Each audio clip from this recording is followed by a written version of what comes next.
បាទខ្ញុំបាទសូមគោរពជំរាបសួរបងប្អូនទាំងអស់ដែលធ្លាប់តាមដាននៅក្នុង Channel YouTube ហើយនិង Facebook ផ្លូវការរបស់ខ្ញុំបាទថ្ងៃនេះខ្ញុំបាទចែករំលែកឯកសារមួយគឺពាក់ព័ន្ធជាមួយនឹងកម្រងឯកសារពាក់ព័ន្ធជាមួយនឹងការគ្រប់គ្រងរដ្ឋបាលឃុំសង្កាត់ដើម្បីបានជាវិភាគទានចូលរួមចំណែកជាមួយបងប្អូនសមាជិកសមាជិកាក្រុមប្រឹក្សាសមាគមរបស់យើងហើយក៏សូមយកឱកាសនេះថ្លែងអំណរគុណចំពោះថ្នាក់ដឹកនាំសមាគមដែលបានឧទ្ទិសនាមរូបខ្ញុំបាទជាអនុប្រធានសមាគមហើយនឹងពិសេសអរគុណលោកលោកស្រីក្នុងមហាសន្និបាតរបស់សមាគមដែលបានបោះឆ្នោតអនុម័តគាំទ្ររូបខ្ញុំបាទជាអនុប្រធានសមាគមក្រុមប្រឹក្សាក្រុងស្រុកឃុំសង្កាត់ខេត្តកណ្ដាលអញ្ចឹងថ្ងៃនេះដើម្បីចូលរួមចំណែកលើកកម្ពស់ការយល់ដឹងដល់ក្រុមប្រឹក្សាឃុំសង្កាត់ក៏ដូចជាក្រុមប្រឹក្សាក្រុងស្រុករបស់យើងក្នុងខេត្តខ្ញុំបាទសូមចែករំលែកឯកសារពាក់ព័ន្ធដែលខ្ញុំបានប្រមូលចងក្រងអញ្ចឹងដោយលោកស្រីបានទទួល link បាទ link ដែលខ្ញុំផ្ញើទៅក្នុង Telegram ក្តីឬក៏ក្នុង Facebook ផ្លូវការក្តីហើយអាចនៅក្នុងខាងក្រោមវីដេអូនៃ Channel YouTube នេះគឺ link ហ្នឹងបើកទៅចេញទម្រង់បែបនេះបាទចេញទម្រង់ហ្នឹងគឺហើយមានរៀបរាប់ឈ្មោះឯកសារបាទខ្ញុំឧទាហរណ៍នេះលេខរៀងទី1គេដាក់ថាសិភៅណែនាំការគ្រប់គ្រងរដ្ឋបាលឃុំសង្កាត់នៅខាងចុងដែលខ្ញុំដាក់តំណជាប់នេះគឺមានពាក្យថាចុចទីនេះបាទចុចទីនេះអញ្ចឹងបងប្អូនយើងចុចបាទចុចលើពាក្យចុចទីនេះនឹងហើយ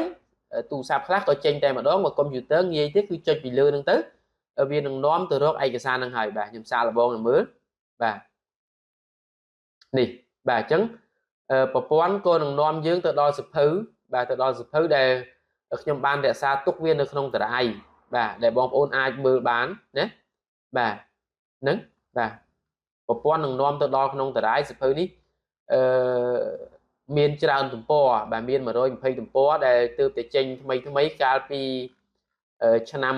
2024សូមទោសឆ្នាំ2022បាទដែលទើបតែចេញកាលពីឆ្នាំ2022អញ្ចឹងឯកសារដទៃទៀតគឺដូចគ្នាបាទ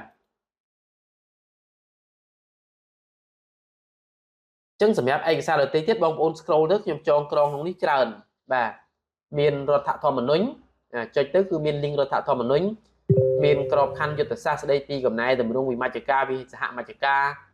មានច្បាប់ស្ដីពីការគ្រប់គ្រងរដ្ឋបាលឃុំច្បាប់ស្ដីពីការបោះឆ្នោតជ្រើសរើសក្រុមប្រឹក្សាឃុំសង្កាត់ច្បាប់ស្ដីពីការគ្រប់គ្រងរដ្ឋបាលរាជធានីខេត្តក្រុងស្រុកខណ្ឌច្បាប់ស្ដីពីការបោះឆ្នោតជ្រើសរើសក្រុមប្រឹក្សារាជធានីខេត្តកម្មវិធីជាតិសម្រាប់ការអភិវឌ្ឍតាមបែបប្រជាធិបតេយ្យនៅថ្នាក់ក្រោមជាតិដំណាក់កាលទី1ដំណាក់កាលទី2បាទខ្ញុំដាក់លេខ1លេខ2នេះគឺដំណាក់កាលទី1ដំណាក់កាលទី2មានអនុក្រឹត្យបាទមានអនុក្រឹត្យលេខ216ស្ដីពី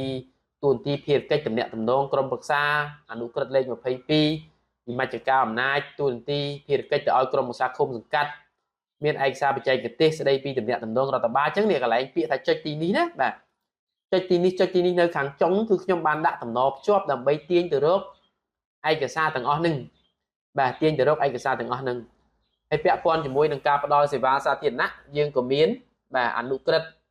លេខ22មានគោលនយោបាយភូមិឃុំសង្កាត់មានសុវត្ថិភាពមានអនុក្រឹត្យលេខ18យន្តការច្រកចេញចូលមានសេចក្តីណែនាំ018យន្តការច្រកចេញចូលមានសិភៅណែនាំពីការគ្រប់គ្រងដំណើរការអប់រំឪពុកម្ដាយមានសិភៅណែនាំស្ដីពីសកម្មភាពសេវាសង្គមឃុំសង្កាត់មានសិភៅជំនួយស្មារតីលើកកម្ពស់ការងារសេវាសង្គមសិភៅណែនាំសម្រាប់គណៈកម្មការគ្រប់គ្រងដំណោះតែសិភៅនេះពិបាករកដែរខ្ញុំទើបរកបានអញ្ចឹងខ្ញុំក៏បានដាក់ចូលក្នុងនេះដែរណាបាទខ្ញុំបើកឲ្យបងប្អូនមើលបន្តិចអញ្ចឹងខ្ញុំបាន scan បញ្ចូលបាទមានច្រើនណាបាទសិភៅណែនាំនេះហើយបានដាក់ចូលក្នុងនេះអស់មានច្រើនហើយខ្ញុំនឹងបន្តអាប់ដេតបាទធ្វើបច្ចុប្បន្នភាពទៅក្នុងឯកសារនេះជាប្រព័ន្ធ digital បន្ថែមទៀតដើម្បីជាការលើកកម្ពស់ការយល់ដឹងដល់បងប្អូនសមាជិកសមាជិកាក្រុមប្រឹក្សានៅក្នុងសមាគមរបស់យើងបាទឲ្យមែនទែនកាលពីថ្ងៃម្សិលមិញដោយប្រសាសន៍របស់អាយដាមសយកុសលបាទលោកបានគូសបញ្ជាក់រំលឹកពាក់ព័ន្ធជាមួយនឹងកម្រិតគុណវុឌ្ឍិការយល់ដឹងរបស់សមាជិកសមាជិកាក្រុមប្រឹក្សាឃុំរបស់យើងខ្ញុំក៏នឹកឃើញឯកសារនេះដែលខ្ញុំបានចងក្រងចែករំលែកជូនបងប្អូនយើងបាទ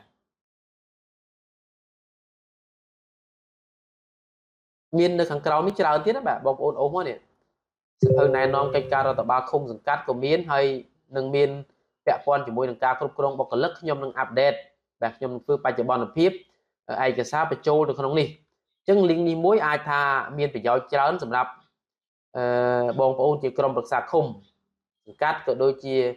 ក្រុមប្រឹក្សាក្រុងស្រុកខណ្ឌបាទហើយសម្រាប់បងប្អូនអ្នកសិក្សាពីកិច្ចការអស់ហ្នឹងអាចថាច្បាប់រដ្ឋបាលសាធារណៈអីក៏មានជាប្រយោជន៍សម្រាប់បងប្អូនបាទបាទអរគុណវីដេអូនេះមានប៉ុណ្នេះហើយបងប្អូនមានឯកសារណាដែលជាតម្រូវការខ្ញុំបាទនឹងខិតខំស្វែងរកឲ្យមែនទែនទៅសម្រាប់នីតិកាលថ្មីសម្ដេចមហាវត្តបដីនាយករដ្ឋមន្ត្រីសម្ដេចបានដាក់បញ្ចកោណមួយបន្ថែមគឺពាក់ព័ន្ធជាមួយបច្ចេកវិទ្យាអញ្ចឹងក្រុមប្រឹក្សារបស់យើងក៏ដូចជាអ្នកពាក់ព័ន្ធត្រូវខិតខំស្វែងយល់ហើយខ្ញុំក៏នឹកឃើញតាមបច្ចេកវិទ្យានេះល្អក៏បានដាក់ឯកសារនេះបាទអរគុណហើយសូមការអធិស្ឋានបើសិនបើមានកំហុសឆ្គងលឺលួសដោយអចេតនាណាមួយកើតឡើងចំពោះការផលិតវីដេអូនេះបាទសូមអរគុណ